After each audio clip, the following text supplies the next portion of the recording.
नमस्कार। Sanjay teachers training college Lalkothi Jaipur से मैं डॉक्टर रीटा झाझड़िया इस यूट्यूब चैनल में मैं सभी का स्वागत करती हूं। आज के इस वीडियो लेक्चर में हम सामाजिकरण का अध्ययन करेंगे। सबसे पहले हम देखेंगे सामाजिकरण क्या है। सामाजिकरण वह प्रक्रिया है जिसके माध्यम से मनुष्य समाज के विभिन्न व्यवहार, रीति रिवाज, गतिविधियाँ इत्यादि सीखता है। जैविक अस्तित्व से सामाजिक अस्तित्व में मनुष्य का रूपांतरण भी सामाजिकरण के माध्यम से होता है। सामाजिकरण के माध्यम से ही वह संस्कृति को आत्मसात करता है। व्यक्ति को सामाजिक स्वरूप देने वाली प्रक्रिया ही सामाजिकरण है।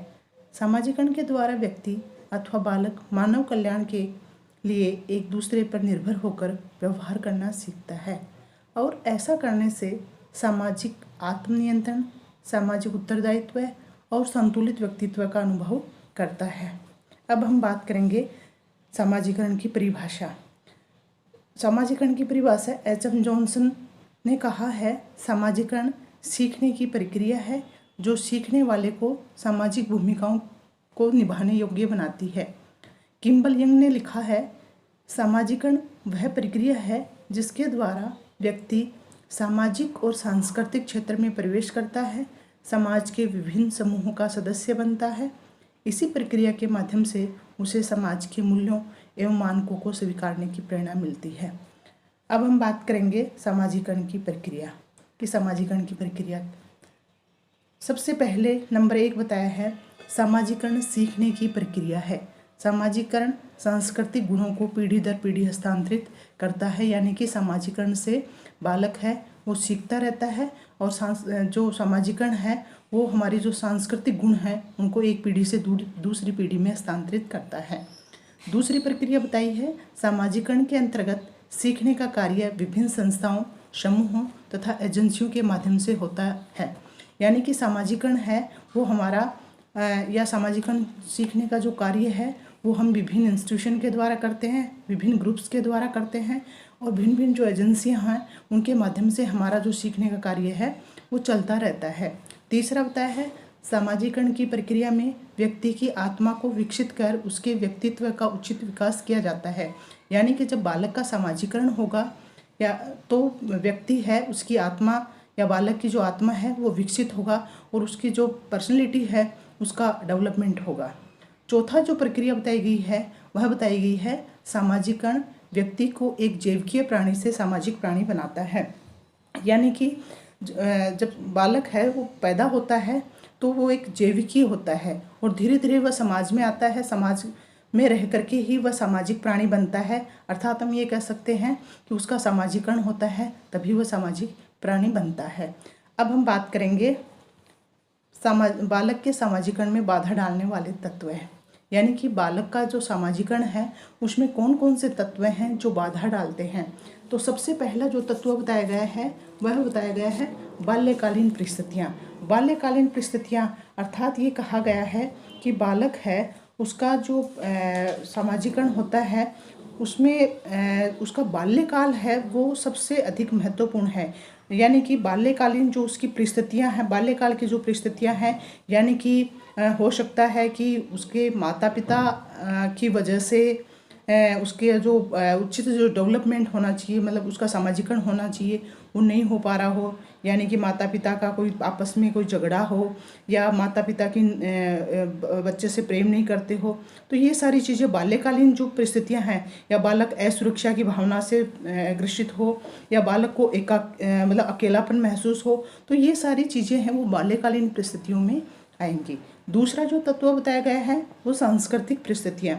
सांस्कृतिक परिस्थितियों के अंतर्गत जैसे संस्कृत विरोधी तत्व है, धर्म को लेकर के है, वर्ण है, जाति है, इनसे संबंधित जो पूर्व धारणाएं बनी हुई हैं वो सारी सांस्कृतिक परिस्थितियों में आएंगी। तो ये जो सांस्कृतिक परिस्थितियां हैं ये भी एक बाधक तत्व बताया गया है। तीसरा जो तत्व बताया गया है वो बताया गया है तात्कालिक परिस्थितियाँ। तात्कालिक परिस्थितियाँ के अंतर्गत वे परिस्थितियाँ हैं जिसमें बालक है वो अपने आप में निराशा से घिरा हुआ हो या अपने आप का अपमान कहीं महसूस कर रहा हो या उसको ये लग रहा हो कि मेरे साथ कुछ अन्याय हो रहा हो, या बहुत सारी चीज़ें हैं जो तत्कालिक परिस्थितियों में आती हैं, वो भी बालक के सामाजिकरण में बाधा डालती हैं। चौथी जो परिस्थिति बताई गई है वो बताएगी कि बहुत सारी और भी अनेक प्रकार की परिस्थितियाँ होती हैं, अन्य परिस्थितियाँ होती हैं, वो भी बालक के सामाजिकरण में बाधा डालती हैं। जैसे अन्य परिस्थितियों में हम कह सकते हैं कि स्कूल की जो शिक्षा है, बालक में आत्मनिर्भरता का अभाव है, या शारीरिक बच्चे में हीनता है, या वो अपने आप की दूसरों से तुलना करता रहता, बहुत सारे ऐसे कारण हैं या अन्य परिस्थितियां हैं, वो भी बालक के जो सामाजिकरण है उसमें वो डालते हैं, बाधा डालते हैं। नेक्स्ट, सामाजिकरण की विशेषताएं। सामाजिकरण की विशेषताएं, नंबर 1 विशेषता बताई गई है सीखने की प्रक्रिया, यानी कि बालक का जब सामाजिकरण होगा तो वो निश्चित रूप से कुछ न कुछ सीखता जाएगा। तो सामाजिकरण की पहली विशेषता यही बताई गई है कि सामाजिकरण है वो एक सीखने की प्रक्रिया है। दूसरा जो विशेषता बताई गई है वो बताई है आजीवन प्रक्रिया। आजीवन प्रक्रिया का मतलब है कि सामाजिकरण है ये नहीं है कि बालक के बचपन में बालक का सामाजिकरण होता है। सामाजिकरण है वो बालक के जन्म से लेकर मृत्यु पर्यंत बालक का सामाजिकरण चलता रहता है, यानी कि एक आजीवन चलने वाली प्रक्रिया सामाजिकरण। तीसरा जो विशेषता बताई है वो बताई है संस्कृति को आत्मसात करने की प्रक्रिया, यानी कि हमारे जो कल्चर है उस कल्चर को भी हम क्या करते हैं, हमारा जब सामाजिकरण होगा तो हमारे जो कल्चर है उसको भी हम आत्मसात करेंगे, यानी कि हमारे कल्चर है उसको आत्मसात करने की प्रक्रिया भी बताई गई, ये भी एक इसकी विशेषता बताई गई है। नेक्स्ट जो बताया है गत्यात्मक प्रक्रिया। गत्यात्मक प्रक्रिया का मतलब ये है कि मतलब पीढ़ी दर पीढ़ी है वो सामाजिकरण चलता रहता है। नेक्स्ट, अब हम बात करेंगे सामाजिकरण के उद्देश्य। सामाजिकरण के उद्देश्य में पहला उद्देश्य बताया गया है कि सामाजिकरण अनुशासन का पाठ पढ़ाता है, यानी कि जब बालक का सामाजिकरण होगा तो बालक है वो अनुशासन में रहना सीखेगा। यानी कि सामाजिकरण का मतलब यही है कि हमारे जो आदर्श हैं, हमारे जो रीति रिवाज हैं, या हमारे समाज के जो नियम बने हैं उस नियमों के अकॉर्डिंग हम समाज में रहेंगे। तो जब वो जो हमारे समाज के नियम बने हैं उसके अकॉर्डिंग हम समाज में रहेंगे तो निश्चित है कि हम अनुशासन, जो सामाजिकरण है वो हमें अनुशासन का पाठ पढ़ाता है। दूसरा उद्देश्य बताया गया है सामाजिकरण प्रेरणा का स्रोत होता है, यानी कि सामाजिकरण है उससे हमें प्रेरणा मिलती है। तीसरा जो उद्देश्य बताया गया है वह बताया है सामाजिकरण सामाजिक भूमिका का पाठ पढ़ाता है। जब हमारा सामाजिकरण होगा तो हम समाज में रहने योग्य होंगे, यानी कि हम जो सामाजिकरण होगा, सामाजिकरण है वो हमें सामाजिक भूमिका का पाठ पढ़ाता है। चौथा जो उद्देश्य बताया गया है वो बताया है सामाजिकरण कुशलता प्रदान करता है, अर्थात जब बालक का सामाजिकरण होगा तो उसमें क्या आएगी, कुशलता आएगी। तो एक इसका उद्देश्य ये भी बताया है कि सामाजिकरण है वो कुशलता प्रदान करती है। नेक्स्ट जो सामाजिकरण का उद्देश्य बताया गया है कि सामाजिकरण के द्वारा व्यवहारों में अनुरूपता आती है, कि जब बालक का सामाजिकरण होगा तो निश्चित ही उसके व्यवहार में अनुरूपता आएगी। अब हम बात करेंगे सामाजिकरण के, बालक के सामाजिकरण में घर या परिवार का योगदान, यानी कि बालक का जो सामाजिकरण है उसमें घर का क्या योगदान है, या हम कह सकते हैं परिवार का क्या योगदान है। नंबर 1 योगदान बताया गया है परिवार का कि परिवार बालक के विकास की प्रथम पाठशाला है, या बालक में निहित योग्यताओं एवं क्षमताओं को विकसित करता है। दूसरा जो योगदान बताया गया है वह बताया गया है बालक घर में वे सभी गुण सीखता है जिनकी पाठशाला में आवश्यकता होती है।